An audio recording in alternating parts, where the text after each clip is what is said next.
안녕하세요, 닐레입니다. 반갑습니다. 저희가 지난 시간에 그 태그 라이브러리를 한번 처음 써봤는데요.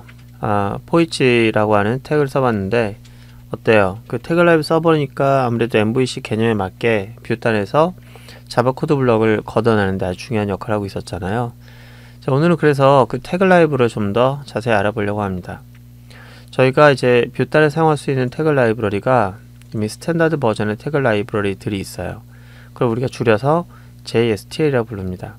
이 JSTL은 우리가 뷰탄에 사용할 수 있는 그런 제어를 담당하는 그런 태그들을 다 제공하고 있어서 저희가 요즘에는 태그를 직접 만드는 일이 그렇게 많지가 않은데, 제가 과거에는 이게 스탠다드 버전의 라이브러리가 존재하지 않아서 제각각 그 태그 라이브러리를 만들어서 사용하는 적이 있었거든요.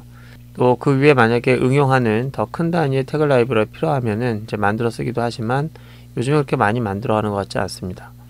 일단 JSTL이 어떠한 그 기능들을 갖고 있는지 그 범주를 좀 알아보도록 할게요. JSTL은 크게 5가지 범주의 태그 라이브러리를 제공해주고 있습니다. 하나는 코어라고 하는데, 이 코어는 저희가 태그 라이브러리가 필요로 했던 가장 기본적인 제어의 행위를 담당하고 있는 그런 태그 라이브러리를 코어라고 하고요. 그 외에 또 저희가 값을 출력할 때 가끔 날짜라든지 또는 숫자 같은 거 또는 화폐 단위를 출력할 때 그것을 포매팅하는 그런 방식이 좀 필요할 것 같아요. 숫자 포매팅이라든지 날짜 포매팅. 그래서 그런 것들을 포맷할 수 있는 그런 기능이 또 태그 라이브러리에 포함됐고요. 자, 그 다음에 펑션인데요. 펑션은 저희가 그 데이터를 EL을 이용해서, 익스프레션 랭귀지를 이용해서 데이터를 추출해요. 저장소에 있는 데이터를 꺼내가지고 저희가 사용할 때 가끔은 문자열을 쪼개서 쓰거나 또는 소문자를 대문자로 바꿔 쓰거나 약간의 문자열 조작이 필요할 수도 있잖아요. 그런 문자열 조작이 필요로 할 때 그때 사용할 수 있는 함수들을 묶어놓고 있는 그런 녀석이 있습니다. 그게 펑션이고요. 또는 C콜문을 사용할 수 있게 하거나 또는 XML 쓸 수 있게 해주는 경우가 있는데, 자, 이거는 제가 회색으로 배경을 칠했죠. 그 이유는 뭐냐면은, 자, 이 두 개는 저희가 쓰지 않는 게 바람직하겠다 라고 하는 거고요. 제가 MVC라고 하는 방법론이 나오기 전에 그때는 뷰탄에서 모든 것을 로직을 처리하기도 했었는데, 그때 사용하던 방식이 이제 아직까지 남아있는 거고요. 이걸 사용하게 되면은 전체적으로 코드의 그 구성이 좀 깨지게 된다고 볼 수 있겠습니다. 그래서 저는 이거를 쓰지 않는 게 바람직하다 보고 아예 설명도 하지 않을 겁니다. 그래서 저희는 이 3가지의 범주에 대해서 이제 태그 라이브러리를 사용할 건데, 태그 라이브러리에서 이 코어에 해당되는 녀석을 사용할 때는 이제 이 녀석이 제공하고 있는 태그 라이브러리를 쓰기 위해서 접두사를 마련하고 접두사를 이용해서 태그 라이브러리를 썼습니다. 자, 그런데 이런 태그를 쓸 때 약간 접두사 쓰는 게 좀 불편하기도 한데, 이 녀석을 쓰는 이유가 무엇이고 그 다음에 URI의 관계는 어떻게 되는지, 이 태그 라이브러리와 URI의 관계를 좀 이해하려면은 제가 태그 라이브러리 직접 만들어 보진 않아도 태그 라이브러리가 어떻게 만들어지는지 보면은 어느 정도 이해할 수 있을 것 같습니다. 저희가 포이치라고 하는 걸 이용해서 이제 코드 작성하는데 여기다 접두사를 사용하지 않았어요. 자, 그러면은 이걸 제스퍼가 처리한다고 합시다. 제스퍼는 이 태그에 대해서 이해하고 있어야 되는데 이해하고 있을까요? 아니면 이해할 수 없을까요? 이 녀석이 HTML 태그인지 아니면 문서 내 XML이 포함된 건지 알 수가 없어요.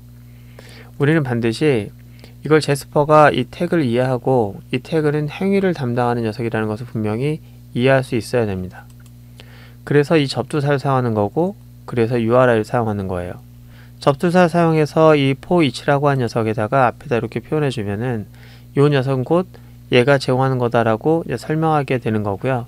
그래서 요걸 통해서 얘의 의미를 이해할 수 있게 되는 겁니다. 자, 이것만 가지고는 잘 이해가 안 가겠죠, 그죠? 그래서 우리가 태그 라이브러리가, 이런 태그 라이브러리가 만들어지는 과정을 간단하게 좀 보고 요 관계가 어떻게 되는지 좀 확인해 볼 필요가 있을 것 같아요. 지금 우리는 클래스 하나를 만들 거예요. 뭘 하기 위해서? 포라고 하는 태그를 만들 생각입니다. 이 포라는 이름을 갖고 있는 태그를 만들 때는 저희가 태그 서포트라고 하는 그런 클래스를 상속받아서 여러분들이 클래스를 만드시면 돼요. 자, 어쨌든 이렇게 구현된 클래스가 패키지명을 com.ulecture.web.tagllibrary라는 패키지를 갖고 클래스가 만들었다고 하면은 이 클래스와 매핑된 태그명은 포가 되는 겁니다. 이 녀석은 뭐냐면은 태그 디스크립터라고 해서 여러분들이 태그 라이브를 만들고 그 녀석을 태그로 쓰기 위해서는 이런 설명자가 있어야 돼요.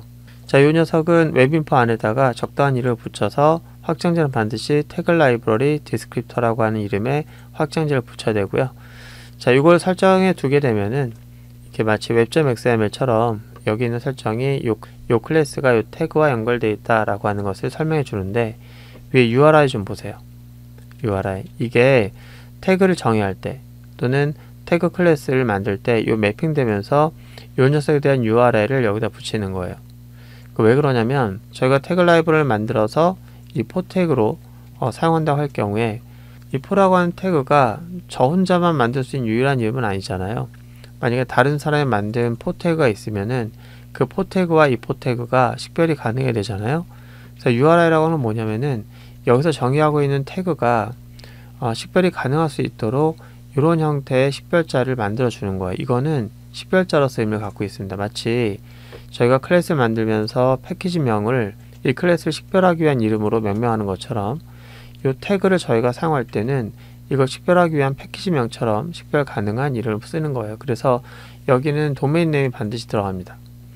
왜냐면은 저희가 어떤 이름을 쓰든 다른 사람이 만드는 그 이름과 충돌하지 않을 수 있다라고 하는 보장을 할 수 없는 거예요. 보장할 수 있는 유일한 이름은 이름이 관리되고 있는 전 세계적으로 유니크한 이름을 명명할 수 있도록 도와주고 있는 도메인 네임입니다. 이 네임은 제가 돈 주고 산 거고요. 매년마다 이제 갱신해서 돈을 지불하고 있죠. 그 대가로 저희는 이 도메인 네임을 제가 유일하게 전 세계적으로 유일하게 사용할 수 있는 이름이 되는 겁니다. 그래서 거기다가 이제 하위 목록 붙이는 건 제 마음대로죠. 어쨌거나 이게 포함됨으로 해서 어떻게 된다? 전 세계적으로 유일한 이름을 만들 수 있는 거고요. 그 이름을 가지고 얘를 식별하겠다는 뜻이에요. 그래서 저희가 이제 태그를 사용할 때는 이렇게 쓰게 돼 있죠. 태그 라이브를 사용할 때는 여기 식별자에 식별자, 뭐 특별한 의미는 없습니다. 이 식별자는 얘를 식별하기 위한 목적으로 사용되는 거예요. 그래서 이 녀석을 앞에다 붙이면 되겠는데 이 이름이 너무 길어서 태그 앞에다 붙이기에는 부담이 되겠죠. 그래서 이 식별자를 대신해서 이 문서 내에서 이걸 대신할 수 있는 이름을 여기다 정의하는 거예요. 그래서 이 C는 곧 얘를 의미한다라고 하는 거를 위에다 써주고, 그 다음에 C를 대신해서 얘 대신해서 앞에다 붙임으로 해서 이 태그를 식별하게 만드는 거죠. 그렇게 식별함으로 해서 제스퍼가 이걸 처리하다가 이걸 만나면 라이브러리구나. 근데 얘네가 제공하고 있는 라이브러리구나 라고 하는 것을 이해할 수 있게 되죠. 그래서 혹시라도 문서 내에서 포이치란 이름의 태그가 또 있다 하더라도 이 접두사가 다르거나 또는 URI를 달리 쓰고 있다고 하면은 이 녀석은 둘 다 식별이 가능하겠죠. 태그 라이브를 만드는 내용을 좀 더 보충 설명하게 되면은 이제 우리가 태그 서포트 같은 것을 상속받아 구현하게 될 경우에는 이렇게 되는 거죠. 얘가 만약에 포 태그로 이제 사용되는 녀석이라고 하면 디스크립터에 설명이 되어 있다고 하면은 여기가 이제 실행이 되겠죠. 언제? 요게 제스퍼가 읽혀지게 되면은 제스퍼는 이것과 연관되어 있는 요거를 찾아서 요 함수로 호출해주게 됩니다. 그래서 이게 읽혀졌을 때 여러분들이 할 일이 있으면 여기다 하면 되는 거고요. 그리고 그 다음 쭉 진행되다가 바디를 읽어서 바디가 끝나는 시점에서는 요걸 또 호출하게 됩니다.